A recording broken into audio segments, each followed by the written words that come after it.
Ya ayyuhalladzina amanu kutiba alaikumusiyam yang dibaca tadi sama qari kita ya. As-siyam. Ini Bapak perlu tahu, tradisi membaca ayat Quran sebelum kajian itu bukan tradisi orang Pekanbaru. Itu tradisi ahli hadis. Ahli hadis disebutkan oleh Imam Nawawi, Imam Suyuti, Ibnu Salah, mereka sebelum membaca hadis atau sebelum mau'izah hasanah, biasanya ada seseorang yang hafiz atau yang bagus suaranya membaca satu ayat atau beberapa surat. Jadi ini bukan bid'ah ya. Supaya apa? Supaya kalbunya tunduk, kalbunya tetap bercahaya. Karena Nabi mengatakan nawiru buyutakum bisalati wa qiraatil Quran. Cahayakan rumahmu dengan salat dan baca Quran. Kata Imam Ghazali, rumah yang hakiki ini tubuh kita, kalbu kita. Maka membaca Al-Quran sebelum kajian termasuk sunnah ulama al-hadis masa lalu ya. Yang hari ini tinggal orang bahkan dianggap bid'ah, seremonial gitu ya. Terserah orang ngomong itu seremonial, itu nggak apa-apa. Apalagi itu menyenangkan saya, Pak. Jadi ceramah saya nggak perlu lama-lama nanti. Ya, beberapa tempat saya senang sekali 15 menit dibaca dan kita tenang, nikmat. Tapi beberapa pengurus nggak paham, dikira ini buang-buang waktu aja. No, ini bukan buang waktu. Lebih afdal baca Quran atau dengar ceramah Quran, kecuali ceramahnya menjelaskan isi Quran, baru afdal. Oke. Kata siyam di surah Al-Baqarah tadi itu plural dari saum. Ya. Disebutkan di situ seperti diwajibkan kepada orang sebelum kamu. Ini bukti bahwa sebelum kita sudah ada yang puasa. Orang Yahudi, Nasrani sudah berpuasa. Ini ada bocoran dari Imam Al-Jili. Apa kata Imam Al-Jili? Hindu itu adalah agama yang juga dibawa oleh Nabi Ibrahim, tapi di wilayah India. Saya nggak tahu itu cocok logi itu apa, tapi ada imamnya yang ngomong. Kalau ada imamnya ngomong berarti dia punya argumentasi. Apa kata dia? Orang Hindu kan punya yang level tertinggi disebut Brahmana. Brahmana itu kata Imam Al-Jili itu adalah Nabi Abraham Ibrahim. Brahmana. Wallahu alam. Cocok logi, cocok-cocokan atau emang cocok gitu ya. Karena dalam riwayat Imam Ibnu Katsir dalam kitab Al-Bidayah wa Nihayah dan Qasasul Anbiya disebutkan bahwa nabi-nabi, khususnya Nabi Ibrahim itu punya anak banyak. Ada riwayat 6, yang disebutkan di Quran cuma 2. Nabi Ismail dan Nabi Ishaq. Ya, terus yang lain mana? Kita nggak tahu. Dan semua anaknya jadi nabi. Semua anaknya nabi. Jangan-jangan yang Konghucu juga? Nggak, tapi kita nggak tahu ya. Wallahu alam. Meskipun sama kayak Nabi Musa, kita mengakui Nabi Musa sebagai nabi kita. Tetap saja Yahudi tidak mengakui kita. Kita akui Yesus Isa sebagai nabi kita. Tetap saja orang Nasrani tidak senang sama kita. Lan tarda ankal yahud, ya, orang Yahudi Nasara enggak ridho. Sampai kapan? Tattabi'a millatahum, sampai kita ikut agama mereka. Sama, kita juga enggak ridho sama mereka kok. Benar enggak? Sampai mereka ikut kita, sama, Pak. Itu sama, ya. Maka ya sudah, kul hatu burhanakum in kuntum shadiqin. Jika kita merasa benar, datangkan bukti dan dalilnya. Itu aja. Oke, kembali ke kata siang. Berarti sebelum kita Islam sudah ada yang mengamalkan puasa ya. Saya pernah cerita di tempat lain, beberapa teman kita pendeta. Kita punya teman pendeta, Pak. Sekedar nanya-nanya, diskusi, kamu puasanya ada nggak sih? Ada. Puasanya enak, Pak. Habis maghrib sampai subuh. Ya, tinggal tidur aja ya. Yang penting puasa toh. Ada puasa. Ini bukti bahwa emang puasa sudah ada di perjanjian lama atau perjanjian baru. Gitu. Kalau orang Hindu lebih banyak lagi puasanya. Di Banten sana, tempat kita tinggal di sana, orang Badui itu puasanya ada apa, wulungan apa sih namanya? 3 bulan, Pak, berturut-turut. Kalau mereka sudah puasa, kita gak boleh masuk ke kampungnya. 3 bulan. Lebih lama lagi dari kita. Nah, ini Bapak perlu tahu. Orang yang rajin puasa, firasatnya tinggi walaupun bukan muslim. Sakti kalau bahasa kita. Maka kesaktian itu bukan tanda kebenaran. Kasyaf bukan tanda kebenaran. Itu cuma hiburan-hiburan rohani, Pak. Bisa benar, bisa salah. Benar, tajam-tajam itu orang. Ya, sekali ketemu kita udah bisa cerita langsung semua. Pernah saya pulang dari bandara sampai ke arah Ciputat, sopirnya itu baca pikiran saya terus, Pak. Baca pikiran kita, baca keluarga kita, baca nasab kita, baca semua. Akhirnya saya lihat dia, Pak, kamu amalannya apa sih? Apa kata dia? Mas, aku ini puasa hampir tiap hari, udah gak nikah 30-an tahun, sholat tahajud tidak ketinggalan. Wajar ya, tajam Pak. Ngelihat saya sekali langsung baca saya, baca orang tua saya, itu firasat namanya. Apakah itu menunjukkan dia benar? Belum tentu. Belum tentu Pak. Banyak kok yang bisa baca-baca begitu gak benar ya. Untungnya dia gak jadi dukun. Pas masuk ke komplek kita tinggal, kaget ya, lu ini pesantren toh. Jadi selama 1,5 jam perjalanan dia menceramahi ustadz ternyata ya. Minta maaf dia Pak. Saya terima kasih, bilang makasih Pak ya. Jarang-jarang orang ceramahin saya ya. Kita ceramah mulu soalnya. Allahumma shalli ala Muhammad. Jadi puasa itu dalam satu riwayat asar ini lemah, tapi digunakan oleh para ulama untuk menjelaskan rahasia puasa. Jadi ada orang bertanya kepada Nabi, ya Rasulullah, ini lemah ya, kita ceritakan lemah. Kenapa kita ceritakan? Karena ini sering dipakai orang. Wahai Rasulullah, kenapa ahli kitab mereka tajam hatinya? Contohnya ketika Nabi pergi safar, pergi ke Syam, siapa yang mengatakan kamu bawa Nabi ya ke Abu Thalib? Siapa itu? Pendeta siapa namanya? Buhairah ya. Itu pendeta Pak, karena dia puasa hampir tiap hari. Dan dia firasatnya tajam. Firasatnya tajam. Ya. Siapa lagi yang tajam? Yang pernah mengikuti banyak agama, Salman Al-Farisi. Salman Al-Farisi pernah beragama Majusi, beragama Yahudi, terus terakhir gurunya bilang, kamu ikut Nasrani ya. Kata yang Nasrani, udah mau wafat ya, nanti akan muncul Nabi di daerah yang banyak kurmanya. Di mana banyak kurma di Arab? Di Madinah, kota Yathrib. Maka pergilah dia ke sana. Firasatnya tinggi, ternyata umurnya lebih dari 200. Imam Zahabi menyebutkan umurnya 350. Ada riwayat 250. Saya kalau 300 susah percaya Pak, kalau 200 masih percaya ya. Di Mesir ada ulama namanya Imam Al-Aquri, umurnya hampir 150. Ada, belum lama ya. Masih tahun-tahun 50-an Pak, 60-an 70-an lah wafatnya ya. Nah, kembali ke saum ya. Apa yang harus kita pelajari dari kata saum ini? Yang harus kita pelajari kata saum, Nabi SAW mengajarkan cara puasa yang baru, tapi ternyata mirip juga dengan agama sebelumnya Pak. Tadi masih ingat puasa dari kata apa? Upawasa, taqarrub ilallah, mendekatkan diri kepada Allah. Itu bahasa Sanskerta. Coba lihat, cek. Ini bukan cocok logi, emang cocok dia.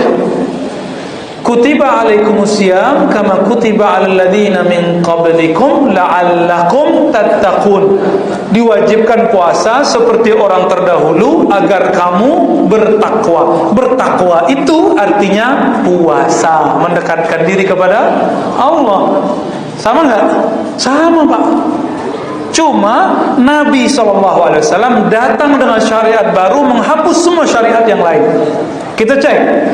Puasanya orang Hindu beda-beda, namanya macam-macam sampai saya nggak hafal ya. Mereka ada puasa makan, tapi minum boleh. Asik ya. Ada puasa ini itu, tapi bolehnya cuma makan nasi putih atau susu putih, disebut mutih. Maka masuk, dan itu bertahan di tradisi Muslim Jawa, Kejawen, disebut puasa mutih. Ya, tapi beda mutihnya Kejawen dengan Hindu apa? Kalau Hindu setiap saat boleh minum yang putih-putih Pak. Yang nggak boleh makan yang berat-berat, karbo daging itu nggak boleh. Kalau Kejawen Muslim, dia sudah diislamkan. Berbukanya, jadi puasanya kayak kita, mulai dari pagi sampai maghrib, terus berbukanya pakai yang putih. Nah, ini begitu ulama kita berdamai dulu dengan tradisi, sampai kemudian tradisi itu hilang dan berkembang, tersisalah di kalangan kebatinan. Masih ada ya kejawen. Tapi beberapa kiai-kiai, syekh-syekh membolehkannya. Ya, nah kita nggak masuk ke bab itu. Kita mau lihat bagaimana la'allakum tattaqun itu ternyata sejarahnya mirip dengan upawasa. Ya, puasa. Mirip Pak. La'allakum tattaqun. Apa kata Allah? Wattaqullah. Gimana ayatnya Ustaz? Wattaqullah wa yu'allimukumullah. Takwalah kepada Allah, Allah akan ajar kamu. Kalau kita punya guru kita nggak merasa dekat sama kita, mau nggak guru kita ngajarin rahasia-rahasia? Nggak mau. Maka makna ayat ini, dekatkanlah dirimu kepada Allah dengan takwa, maka Allah akan langsung mengajarmu. Disebut dalam bahasa Imam Ghazali ilmu laduni. Laduni itu gak banyak belajar tapi dapat ilmu banyak. Ya, Nabi SAW ilmu laduni semua karena gak ada belajarnya. Nabi pernah sekolah nggak di UIN Suska, ya? Atau di UI Jakarta, atau di UIN, atau di IIKI Jakarta, atau di Darussunnah tempat saya ngajar? Nggak ada, Pak. Ada pesantren Gontor? Enggak. Nabi mengerti habatus sauda bisa jadi obat. Apa Nabi pernah ikut perdukunan atau pelatihan herbal? Enggak ya. Nabi mengerti titik-titik akupuntur yang disebut titik bekam. Apa Nabi pernah kursus ke Cina, kursus ke India? Kan enggak pernah. Nah, ini yang disebut laduni ya? Dan ilmunya mirip dengan kenyataannya. Bapak saudara makan Allah. Apa kata Nabi? At-taqwa hahuna. Takwa itu di sini. Nah, ini bagian akhir yang mau saya sampaikan. Puasa kita jangan lagi sama dengan puasa anak kecil. Ya, anak kecil ini gimana, Pak? Puasanya lapar dan haus. Masih ngeluh nggak anak kecil? Maka puasa kita nggak boleh ngeluh. Puasa kita harus taqarrub ilallah, harus taqwa bil qalbi. Jadi kalau diterjemahkan, berpuasalah kamu agar takwa, maksudnya berpuasalah lahir dan batin pakai kolbu. Gimana kalau pakai kolbu? Jika kita tidak mau berbuka dengan yang halal di rumah kan halal makanan kita, maka jangan rusak puasa dengan memandang yang haram. Jangan rusak puasa dengan mengatakan yang haram. Hati-hati, ini masih zaman sensitif politik. Jangan banyak komen-komen yang tidak benar. Apa kata Nabi? As-siyamu junnah. Puasa itu junnah. Apa arti junnah? Junnah itu tameng, penutup. Jadi junnah jin itu mirip Pak. Junnah jin, jannah mirip-mirip. Junun, ya. Junnah penutup, tameng, penahan. Kalau jin ketutup dari mata nggak bisa lihat. Kalau jannah, fala ta'lamu nafsum ma ukhfiya lahum, surah Sajadah. Tidaklah tahu seseorang apa yang disembunyikan dari dia. Dari apa? Dari janji-janji surga, kenikmatan surga. Jannah. Kalau junun, akalnya ketutup Pak. Junun, kita sebut majnun orangnya. Sifatnya disebut junun. Junnah, ini tameng. Begitu kayaknya bahasa Arab. Beda maji, berbeda Pak. Kalau bahasa Indonesia, ya kita banyak minjem soalnya, jadi biasa aja. Saya pergi nanti, sekarang, besok sama aja. Ya, bahasa Arab kan beda. Azhabu, zahabtu, ya, izhab, udah beda macam-macam. Ya. Begitu kayanya bahasa Arab, wajar Allah memilih bahasa Arab sebagai bahasa wahyu. Nah, kembali ke yang tadi. Maka puasa, saum harus pakai qalbu. Harus pakai qalbu, Pak. Jadi puasa Bapak Ibu, ikhwan akhwat fillah, naikkan dari puasa anak-anak, puasa fisik menjadi puasa qalbu. Masih ingat hadis nisfu Sya'ban? Allah ampuni semua makhluk kecuali yang di qalbunya ada syirik dan satu lagi kebencian kepada umat Islam, kepada sesama saudara muslim. Kebencian. itu orang kalbunya nggak puasa. Maka dikatakan di hadis itu, di hadis yang sama, ya, puasa itu junnah, tameng. Gimana maksudnya tameng? Jika kamu diajak seseorang, kata Nabi, untuk bertengkar, ya, terus dicaci makinya, idza syatamahu aw sabahu, jika orang caci kamu, ngajak kamu perang mulut, aw qatalahu, ngajak tengkar, falyaqul inni shaim, katakan aku puasa. Jadi di hadis itu ngaku puasa bukan saat diajak makan, Pak, tapi saat kita lagi diuji emosinya. Emosi itu berkaitan dengan fisik atau kalbu? Kalbu, ya. Jadi nanti kalau masih ada orang bentak-bentak atau ngebel kenceng-kenceng pakai motor, pakai mobil, itu nggak puasa, itu yang nyetir, ya, nggak puasa kalbunya. Nah, hati-hati di rumah, istri aja nggak disentuh, ya, nggak diperhatiin, auratnya aja kita nggak pernah lihat, ya. Keluar ada yang bening-bening, roknya kurang panjang, krisis kali, ya, kita liatin. Di rumah halal nggak kita pegang, nggak kita liatin. Di luar kita pelototin.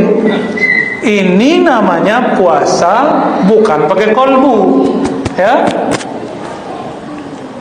Maka dikatakan dalam hadis, ya, hadis Nabi SAW, ya, jika kamu berpuasa, fala yarfus wala yaskhab.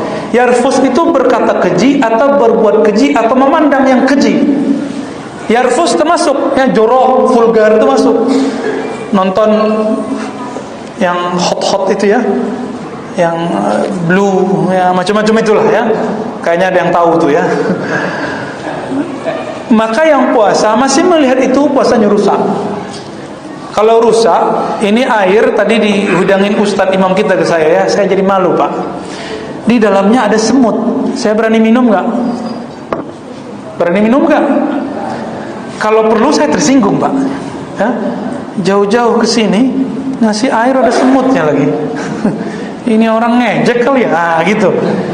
Tapi Allah nggak sebaper itu, ya. Tapi Allah, kalau saya makhluk tidak terima ada persembahan yang ada semutnya, bagaimana Allah bisa terima puasa yang dia meninggalkan yang halal lalu melakukan yang haram?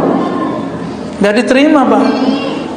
Itu sebabnya pas berbuka, ya, Imam Ghazali mengatakan mau cek puasa orang diterima atau tidak, pas dia berbuka, balas dendam atau bukan, ya. Kalau dia balas dendam, berarti dia emang baru puasa fisik. Tapi kalau dia santai, tenang, ya, nah, maka amalan sebelum berbuka salah satunya istighfar, Pak. Minta ampun, ya Allah, ampunkan aku jika puasa seharian ini kurang sempurna di mataku, kurang sempurna di telingaku, kurang sempurna di lisanku, kurang sempurna di seluruh tubuhku dan batinku. Ampunkan, ya Allah, baru, Pak. Itu doa nunggu. Doa nunggu. Biasanya Allah ampuni, ya. Masa Allah nggak ampuni? Allah mengatakan, ya, dalam hadis qudsi, tubu ilallah, bukan ini, ya, innallaha, ya, sesungguhnya Allah yatubu, menerima tobat hambanya malam yugharghir, selama belum, ya, sampai ke rohnya sampai di sini. Jadi mau siang mau malam sama aja.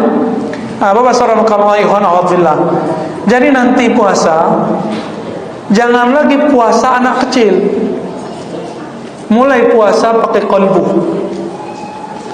baru nanti la'allakum tattaqun. Jadi kalau dibahasakan, berpuasalah dengan takwa, yaitu dengan qalbu, sehingga kita berhak dapat maghfirah. Nah, baru pas di hadisnya dikatakan man shama ramadhana imanan wa ihtisaban. Coba lihat, ghufira lahu ma taqaddama min dzambi. Ini sering dibaca tapi kurang dijelaskan. Siapa yang puasa imanan, iman di mana? Di qalbu. Ya, berarti berpuasa pakai qalbu, wahtisaban, penuh rasa harap ridhonya, pahalanya. Di qalbu atau di dengkul? Di qalbu lagi. Baru ghufira lahu ma taqaddama min dzambi. Ini yang disebut puasa orang bertakwa. Nah, saya doakan semoga yang hadir ini mulai berlatih puasanya level puasa qalbu. Gak usah pakai teori macam-macam, ya. Udah gitu aja. Puasa pakai hati. Puasa pakai qalbu. Kurangi lagi bid'ah-bid'ahin orang, ya. Kurangi lagi sibuk dengan aib orang. nanti 10 hari terakhir ustadz kita dibid'ahkan lagi karena ustadznya mimpin sholat tahajud pertengahan malam. Nanti dibid'ahin lagi. Udahlah, kalau kamu puasakan mulutmu. Kira-kira begitu, Pak. Udah 40 menit saya ngomong ya. Saya ngitung, Pak. Udah ada sinyalnya di kolbu ya.